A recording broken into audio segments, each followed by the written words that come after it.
Salam jumpa pemirsa. Senang sekali Jurnal Daai dapat menemani Anda kembali. Bersama saya, Sumboko. Kali ini kami telah menyiapkan liputan khusus bagi Anda. Peran pemuka agama bagi kelestarian bumi.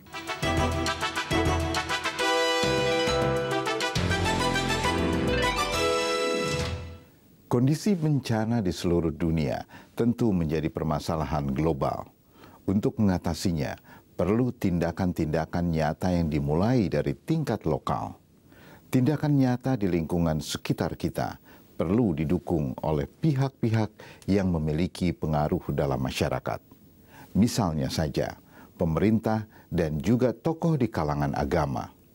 Inilah saatnya untuk sungguh berusaha menjadikan tindakan cinta kepada lingkungan menjadi bagian dari iman.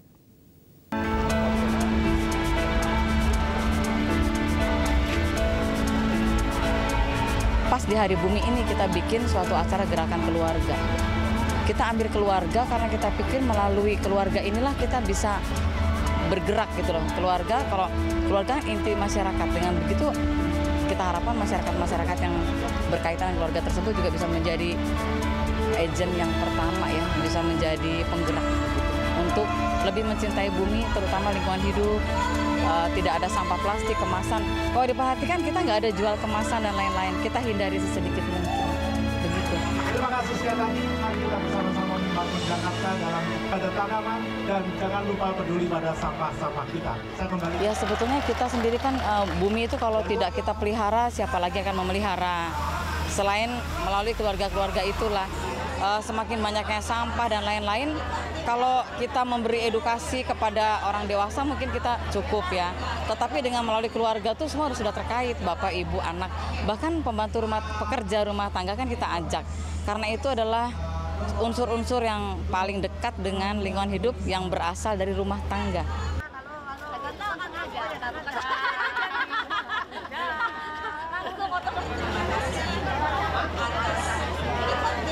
Pengalaman saya sih senang ya, seperti kemarin waktu di Maria Bunda Karmel kan itu kita mengumpulkan botol-botol plastik yang dan koran-koran yang di rumah itu mungkin sampah, tapi ternyata kita berguna dan setelah itu bisa didaur ulang untuk kegunaan yang lain juga.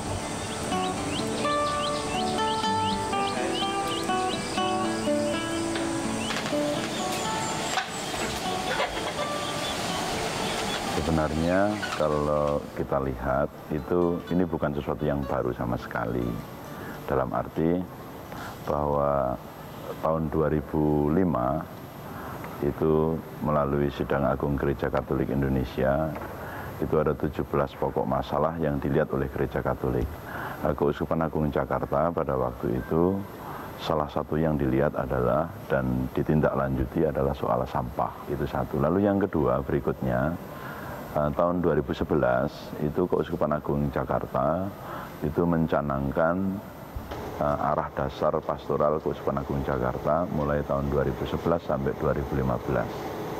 Nah, ada 3 bidang yang menjadi sasaran, yakni kemiskinan, terus kemudian lingkungan hidup, lalu yang ketiga itu intoleransi hidup bersama.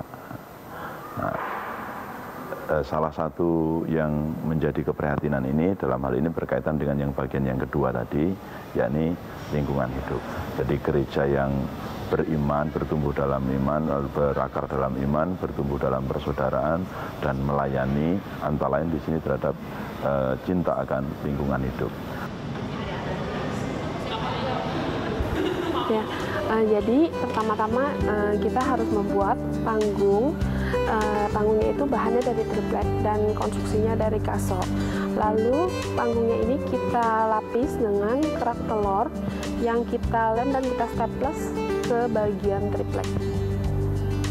Lalu setelah semuanya terbentuk, kita tambahkan sedikit aksen seperti kayak lumut berjatuh itu dengan menggunting botol aquanya berbentuk spiral.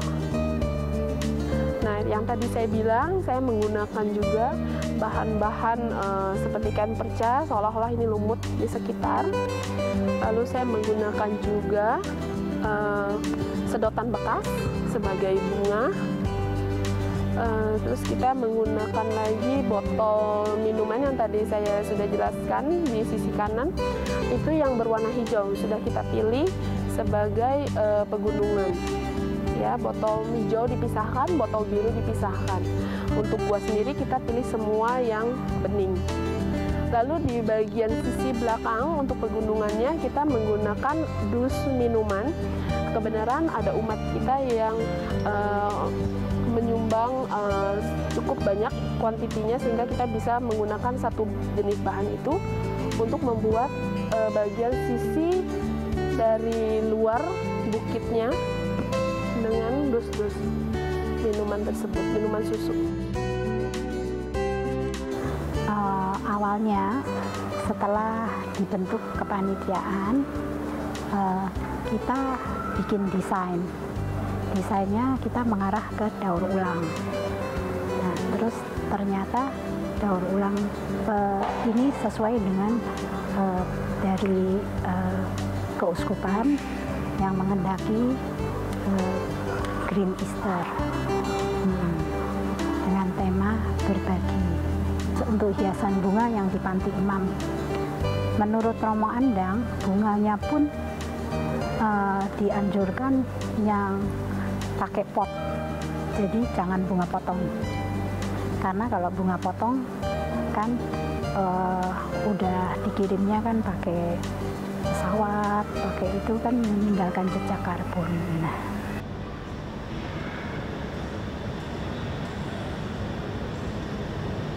jadi ini sebetulnya inti dasarnya bukan soal barang ininya, tetapi adalah bagaimana mengajak umat untuk memiliki kepedulian terhadap kecintaan akan lingkungan hidup.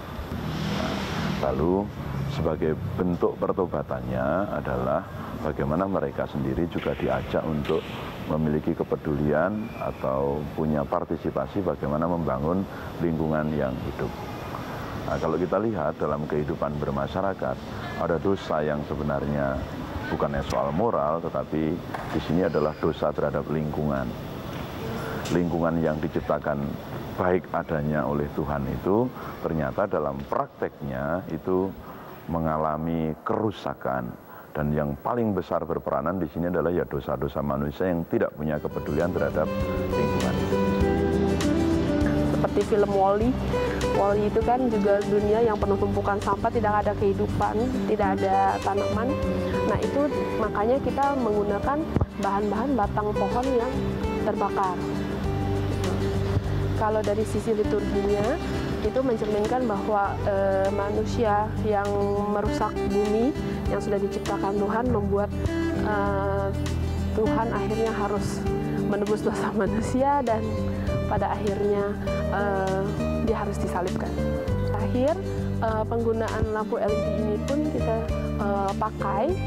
Kenapa guanya pada saat kali ini kita menggunakan bahan yang terang, lampu LED terutama, itu untuk mencerminkan bahwa gua Paskah itu yang seharusnya biasanya klasik, sedih gitu. Untuk kali ini saya menciptakan sesuatu yang bersinar, yang cerah. Itu mau menunjukkan bahwa sebenarnya peristiwa Paskah bagi umat Katolik menurut persepsi saya adalah suatu peristiwa yang menggembirakan, yang harus bahagia, karena pada hari itu Yesus telah bangkit dari salib. Sehingga yang dilakukan ini bukan tanpa makna gitu loh ya.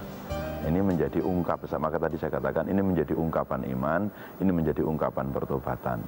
Antara lain juga adalah bahwa kalau Yesus datang untuk melayani, kita pun juga harus mengungkapkan iman kita, mengekspresikan iman kita dengan cara itu pula. Ya. Bahwa dengan kita mau berkorban, yakni peduli terhadap sampah, lalu untuk menahan diri tidak larut dalam korban iklan dan seterusnya, dalam penggunaan barang-barang yang susah untuk larut atau hancur dan seterusnya.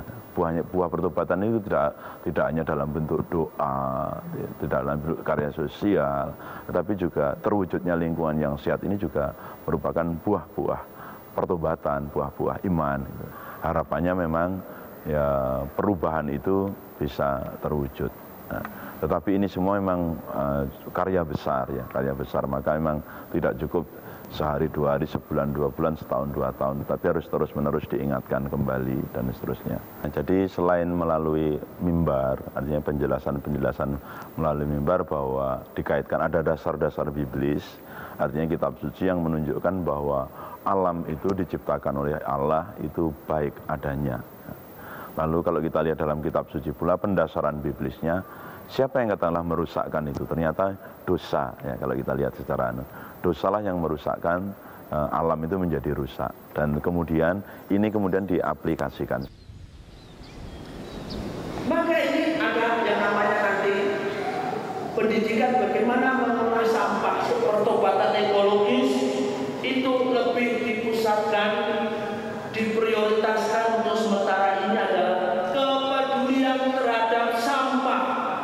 Dalam masa prapaskah ini selain memberi perhatian terhadap sesama, juga memberi perhatian terhadap lingkungan itu, khususnya terhadap masalah sampah. Dan kita semua diajak oleh Bapak Uskup kita untuk berusaha keras selama masa prapaskah ini dan nanti seterusnya menjadi habitus hidup dan lingkungan hidup yang bersih, hijau, dan sehat. Disinilah kita itu menunjukkan cinta kita sebagai orang beriman bahwa Allah menciptakan semuanya baik. Kita harus menyelamatkan kok.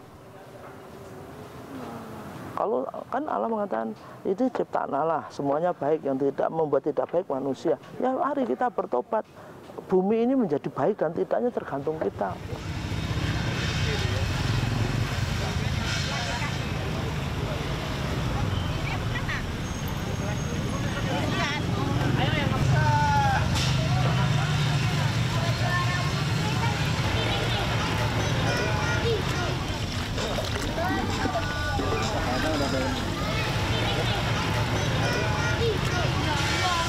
Sebentuk iman itu bisa dikatakan ya ada aspek kebeриmanannya ya, karena memang ya pepatah orang tua sudah mengatakan kebersihan sebagian dari iman. Nah, saya merasa dengan membersihkan Ciliwung ini, saya ikut bertanggung jawab sebagai manusia yang diberi berbagai macam kelimpahan oleh Tuhan. Saya merasa sangat tersentuh karena ketika saya mengambil sampah itu saya menyadari bahwa oh, inilah sebentuk tanggung jawab saya sebagai orang beriman, tanggung jawab saya sebagai orang beriman kepada Tuhan sendiri yang telah melimpahkan segala sesuatu kepada saya. Ini tak injek ininya. Aku harus keluar. Pertobatan kalau menurut aku apa ya? Kita bertobat dari buang sampah itu aja kita udah melakukan satu pertobatan. Menurut saya ya pribadi, bagaimana kita menghindari banjir itu tersebut dengan tidak membuang sampah di sembarangan. Jadi kita berkampanye terlebih kepada sampahnya sendiri. Sampah kita menaruh pada tempatnya dan taruh sampah itu jadikan berkah buat sama pemulung.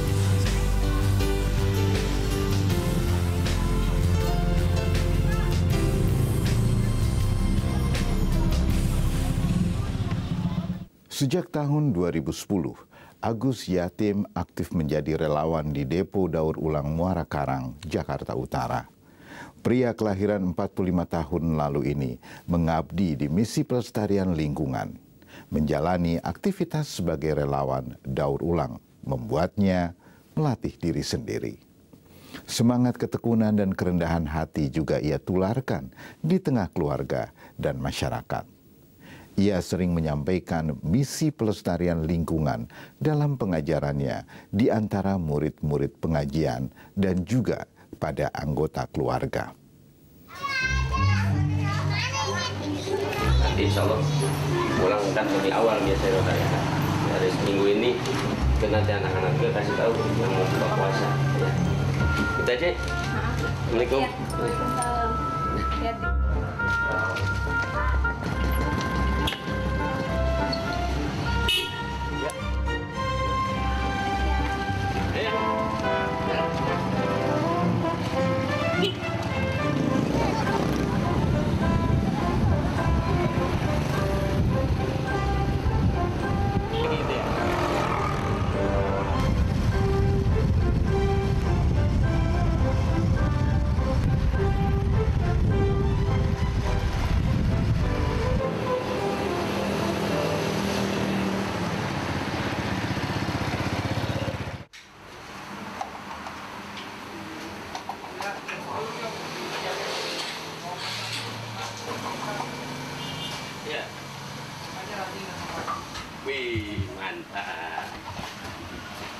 Nah, bagi pribadi saya banyak sekali mendidik batin ya, di samping kita di sini sampah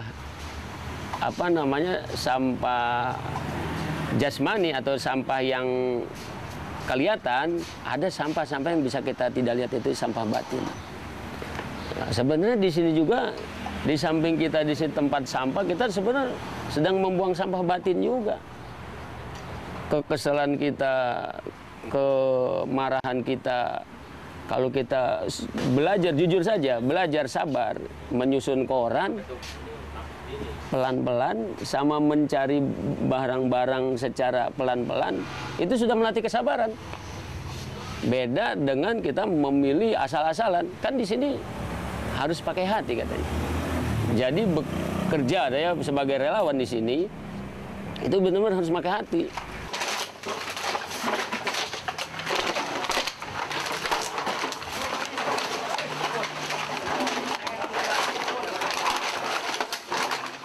Banyak relawan-relawan juga kalau datang. Di sini ada pembelajaran hati, belajar ikhlas, datang dengan penuh kesabaran. Saya sering mengatakan kepada relawan, penuh dengan cinta kasih, bagaimana kerja yang baik, belajar memilah barang sebagaimana yang memang barang itu harus di tempatnya.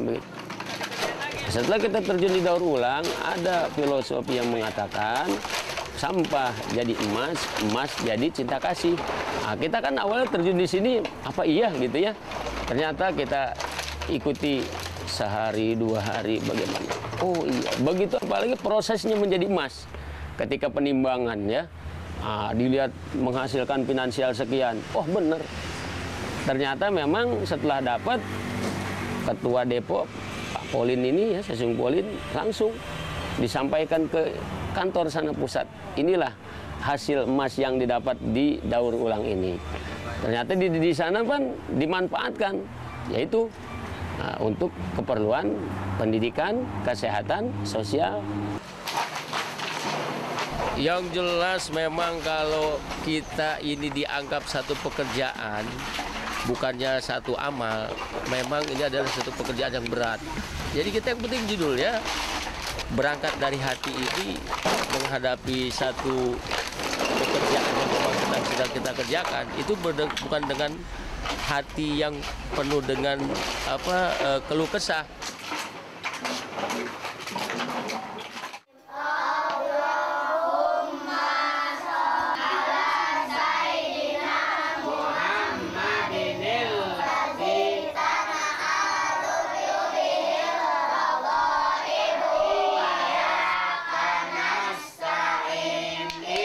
Seperti yang saya katakan tadi ya di depo, bahwasanya memang saya senantiasa belajar memperbaiki semua. Dalam hidup ini jadikan setiap detik, setiap jam, setiap hari ya belajar memperbaiki. Memperbaiki apa? Memperbaiki kekurangan-kekurangan yang ada. Ini saya. Jadi mungkin namanya manusia kan banyak kesalahan dan kekurangan, perlu kita perbaiki. Kemudian setelah kita dari pagi kita sampai sore, bukan sekedar kita ikut aktivitas kerja di depo, kegiatan sosial, lantas aplikasi dari masyarakat tentunya pasti ada dong.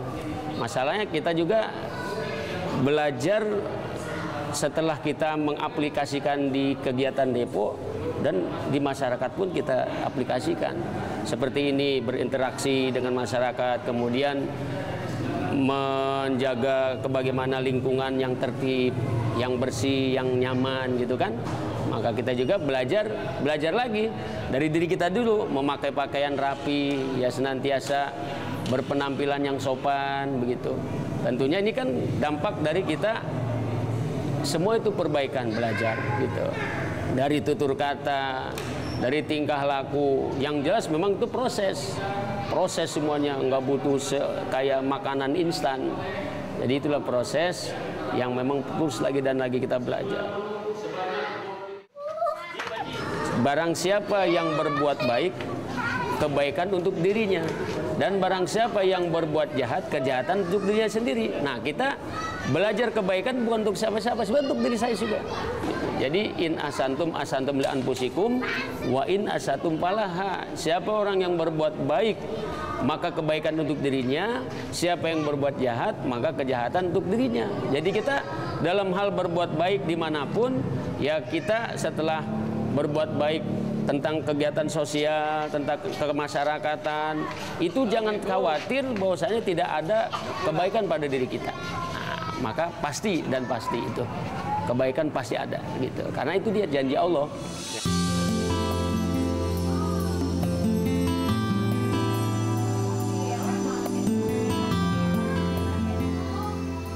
Jadi tetap nggak terlupakan, dampaknya tetap ya sebagaimana penjabaran kita sebelum ke masyarakat, tentunya adalah kita di rumah tangga dulu. Masyarakat yang terkecil adalah rumah tangga.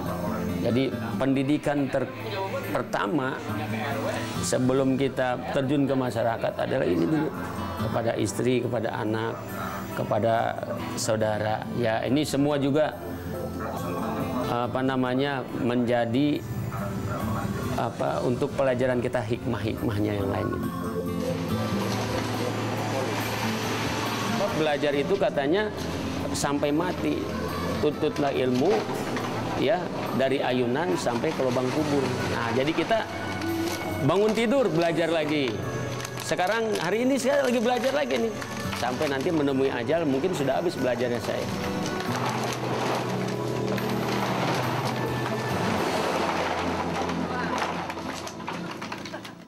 Ketika cinta kepada alam adalah bagian dari perwujudan rasa cinta kita kepada Tuhan, tidak ada alasan bagi kita untuk tidak peduli kepada lingkungan.